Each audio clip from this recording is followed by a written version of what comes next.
Hello, my name is Chris Permala. I'm the first cousin of Saudamalla David Prasanna.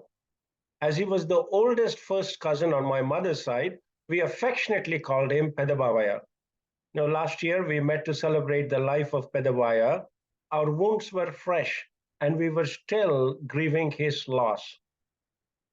A year later, as we reflect on his life today, it gives us a fresh and a new perspective on a life that was well lived and the legacy that he has left. Now, perhaps the most poignant epitaph that summarizes the life of King David, who had lofty successes and miserable failures, who incidentally is called man after God's own heart, is written by Dr. Luke in Acts 13, chapter 32nd verse. He wrote, "Now, when David had served God's purposes, in his own generation he fell asleep."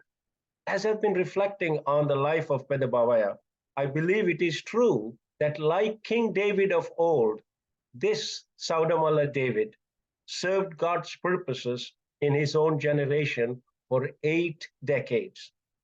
He loved and served an array of people, ranging from his counterparts and contemporaries, his juniors, even little children showed affection and gravitate towards him. No, Saudamalla David Prasanna. Date of birth, January 13th, 1941. Dash, date of death, November 2nd, 2022. Authors Linda Ellis and Mac Anderson show that it's not the date you were born or the date that you die that matters. But what matters is the dash in between those 2 years, and how you use that dash will make a difference. Several people have already shared their treasured and cherished memories of the dash between the date of birth and date of death of Pedabavaya.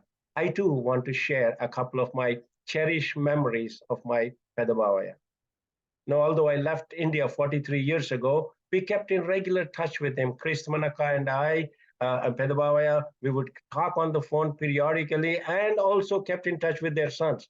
Now, my fondest memories of Pedabavaya and Chris Manaka are the week that Pedabavaya and Chris Manaka spent and stayed in our house in Toronto. The many conversations that we had at the dining table, they actually are most precious for us. Although we took them to a lot of sightseeing places, the conversations about the heritage we share, the ministry of our grandfather, Pastor Saudamalla David, who pastored in Armour and Chowtakor and in various places in Medak and Nizamabad districts. We cherish those memories.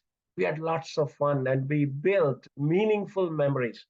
Pedabavaya also had an innate ability to connect with younger people and intelligently and affectionately interact with them as he did with our children. Although they were born and brought up here, they gravitated towards him. During the lockdown, my second memory is during the lockdown when Suraj invited me to regularly share God's word at their Zoom services, which were coordinated from Pedabavaya's house. Pedabavaya was the first one to be attending those Zoom meetings. He loved to be there and he enthusiastically participated in the singing. This was an example as he displayed throughout his life, where he served the church at Clock Tower Wesley Church. At the end of the service, Pedabavaya would often close in prayer, aptly reflecting on the salient points of the sermon, as well as its application. All through his life, although Pedabavaya had influence, affluence, he never forgot the common man and was always there to help them. We miss talking to Pedabavaya, but interacting with Serene and Suraj, Dheeraj and Neeraj is an apt reminder that these apples have not fallen far from the tree and are continuing the legacy of their dear father. May the Lord strengthen Kristamanaka, especially who allowed Bawa to become what he had become through the love and that support that she had. Charles Spurgeon, a great British pastor, once said, "A good character is the best tombstone. Those who loved you will help and helped by you will remember you. So carve your name on hearts and not on marble." And Pedabavaya carved his legacy on the hearts of people all around the globe. As I take off my hat as the cousin and put on my cap as a pastor, allow me to read a poem written by Linda uh, Ellis. No, it's called The Dash. The lines, the line etched into a headstone between the dates of birth and date of death represent each step we take on earth and every single breath. For many, it's just a hyphen, marking the time between the years, but in that little dash is a lifetime of laughter, love, and tears. We each create the legacy of our dash, and that it will someday represent and decide if the life we have given is truly lived or merely spent.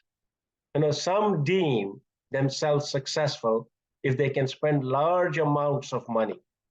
But how do you spend your dash is all that really counts.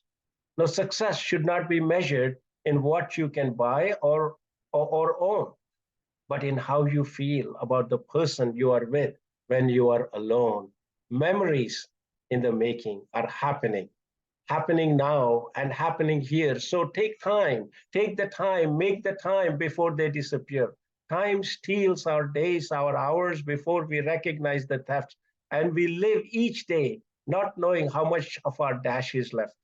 Responsibilities of daily life, the bills, the job, the cash affect the way we choose to use this important little dash. That this is it. This is the show with no time to rehearse. Minutes move forward and only forward, never ever in the reverse. Don't spend this time in sorrow or with bitterness and fear.